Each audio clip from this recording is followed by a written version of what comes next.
Welcome to my channel.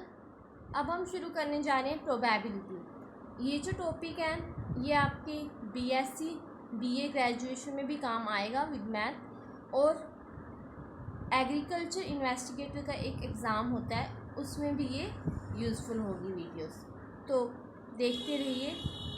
तो शुरू करने जा रहे हैं हम। What is probability? प्रोबेबिलिटी एक कंसेप्ट है जिससे हम न्यूमेरिकली मेज़र कर सकते हैं किसी काम के होने या ना होने की डिग्री को। इसके लिए कुछ टर्म्स डिस्कस करते हैं, जैसे कि सैम्पल स्पेस। सैम्पल स्पेस क्या होता है? सैम्पल स्पेस होता है हमारे पास set of all possible outcomes of a random experiment. कोई एक्सपेरिमेंट कर रहे हैं, मतलब कि कोई इवेंट कर रहे हैं, उसके लिए जितने भी पॉसिबल आउटकम्स होते हैं उसके सेट को कहते हैं हम सैम्पल स्पेस, और इसको डिनोट करते हैं विद एस। एग्जाम्पल के लिए मान लो 2 कॉइन्स को टॉस किया गया, तो उसमें हम हेड को एस से डिनोट करते हैं और टेल को टी से। तो इसके लिए सैम्पल स्पेस क्या होगा? अब 2 कॉइन्स को एक साथ टॉस कर रहे हैं, मतलब कि जैसे ये एक कॉइन ये दूसरा कॉइन, इन दोनों को जब एक साथ करेंगे तो मान लेते हैं अगर फर्स्ट वाले पे जैसे हेड आ रहा है और सेकंड वाले पे भी हेड, या हो सकता है कि फर्स्ट वाले पे हेड आए सेकंड वाले पर टेल, या फर्स्ट वाले पर टेल आए सेकंड वाले पर हेड, या फिर फर्स्ट वाले पर भी टेल और सेकंड वाले पर भी टेल। ये इतने ही पॉसिबल आउटकम्स हमारे पास बन सकते थे, तो इनके सेट को हम क्या कह देंगे? Sample space. ये हो गया हमारे पास सैम्पल स्पेस जब 2 कॉइन टॉस किए जाए। या फिर एक और एग्जांपल है, जैसे मान लो हम एक डाई को थ्रो करते हैं, तो उसके लिए सैम्पल स्पेस क्या बनेगा? उस पर नंबरिंग होती है 1 2 3 4 5 6, तो इनमें से कुछ भी आ सकता है, उसके लिए ये सैम्पल स्पेस बन जाएगा।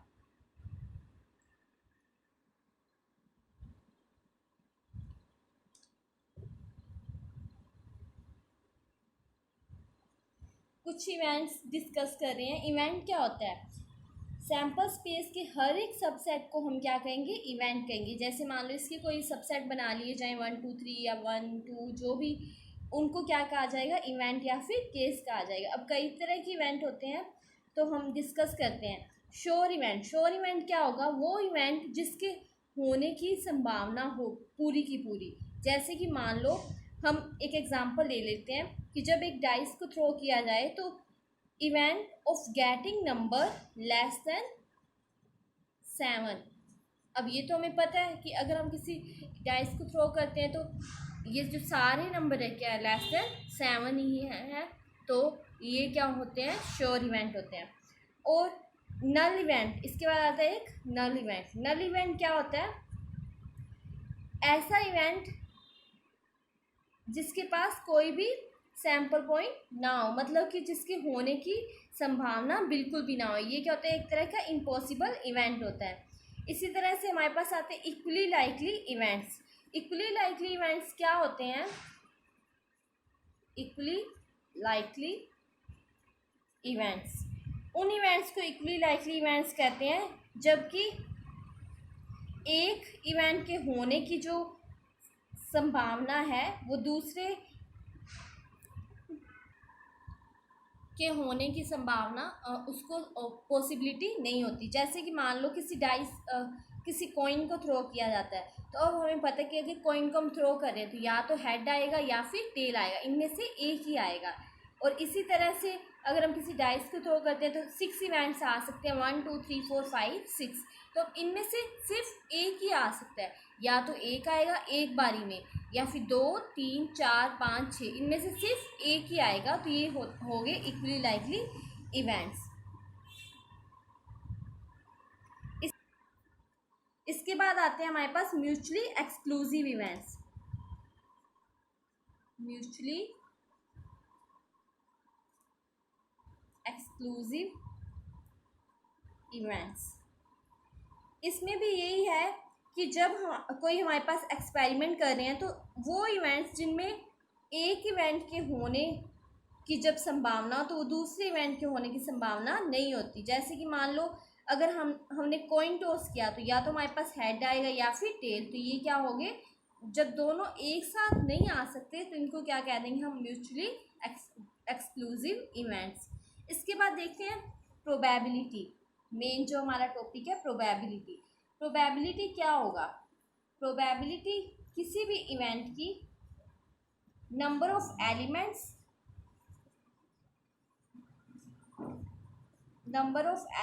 इन द एक्सपेरिमेंट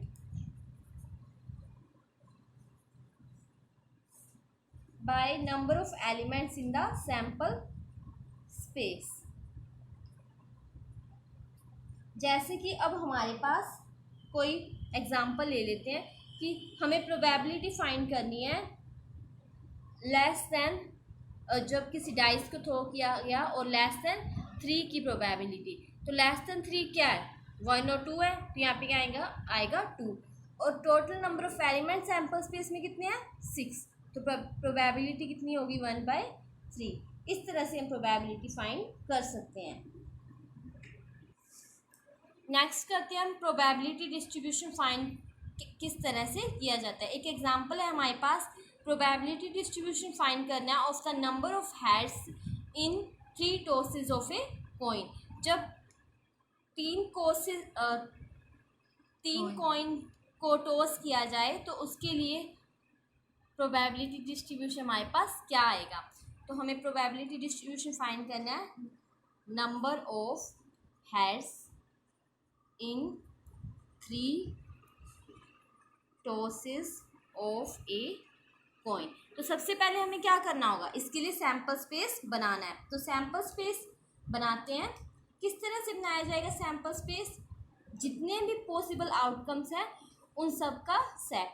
तो पहले वाले पे हेड आए, दूसरे पे हेड आए, तीसरे पे हेड आए, या फिर हो सकता है पहले वाले पर हेड आए, दूसरे वाले पर हेड आए, तीसरे वाले पर टेल, या फिर हो सकता है पहले वाले पर हेड, दूसरे पर टेल, तीसरे पर हेड, या फिर पहले वाले पर टेल फिर हेड फिर हेड, या हो सकता है head tail tail tail head tail tail tail head tail tail tail. इस तरह से हमारे पास इवेंट्स आ जाएंगे। ये टोटल नंबर ऑफ इवेंट्स हो गए हमारे पास 8। एक मेथड होता है कि किस तरह से हम पता लगा सकते हैं कि हमारे पास इवेंट्स पूरे हो गए हैं या नहीं हुए हैं। जैसे कि हमारे पास कॉइन है, इसमें क्या हो सकता है? या तो हेड आएगा या फिर टेल आएगा। और हम कितनी बार टॉस कर रहे हैं?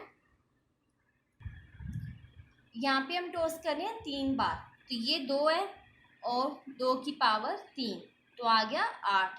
तो हमारे पास सैंपल स्पेस में इतने ही एलिमेंट्स आएंगे 8। ठीक है, तो अब हम क्या करते हैं? पॉसिबल वैल्यूज निकालते हैं। हमें किसके लिए करना था? Number of heads in 3 tosses of a coin. तो अब देखते हैं, हम मान लेते हैं let x denotes the random variable as the number of heads when a coin is tossed thrice।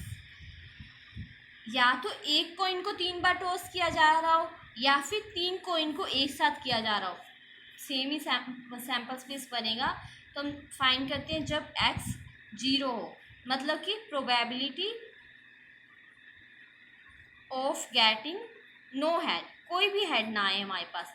कोई भी हेड ना आए तो हम इसमें देखते हैं जिसमें एक भी हेड ना हो तो क्या है? ये वाला है, एक ही है तो 1 अपॉन में टोटल कितने हैं? ये 8, तो ये आ जाएगी प्रोबेबिलिटी। इसी तरह से x = 1 हो, मतलब प्रोबेबिलिटी ऑफ गेटिंग 1 हेड। तो इसमें क्या क्या आ जाएगा हमारे पास? 1 हेड, ये है। तो इस तरह से हमारे पास 3 आ गए। तो इन 3 की प्रोबेबिलिटी निकालेंगे, क्या आ जाएगा हमारे पास? 3/8। इसी तरह से जब x2 हो, मतलब प्रोबेबिलिटी ऑफ गेटिंग 2 हेड देखते हैं, 1 2 3, इन 3 में है तो 3/8। तो ये आ गया हमारे पास। इसी तरह से गेटिंग 3 हेड, तो ये है, तो इसकी आ जाएगी 1/8। ये जितने भी हम निकालेंगे इन सब का जब एडिशन किया जाएगा तो हमारे पास 1 आना चाहिए। तो हम ऐड करके देख लेते हैं। तो एलसीएम 8 आएगा, 1 3 3 1 3 3 6 और 7 8। तो ये आ गया 1, मतलब कि हमने ये जो किया ये सही है। तो हमारे पास प्रोबेबिलिटी डिस्ट्रीब्यूशन क्या आएगा? प्रोबेबिलिटी डिस्ट्रीब्यूशन इस तरह से बनाएंगे,